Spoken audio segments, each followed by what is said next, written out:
আথমা এদিকে তাকাও দেখি একটু, সোনা মাম্মা। ও সোনা মাম্মা, দেখি দেখি তোমার মুখটা দেখি একটু। ও সোনা মাম্মা,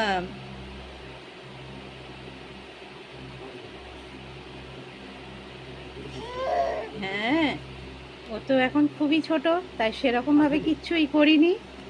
কারণ এত ছোট মানে পড়া তো হয় এমনি পড়িয়ে দিলাম, এখন সেরকম কোনো কিছু করিনি। বড় হোক, 5 বছর হোক, তারপর সব কিছু সাজিয়ে গুছিয়ে করব।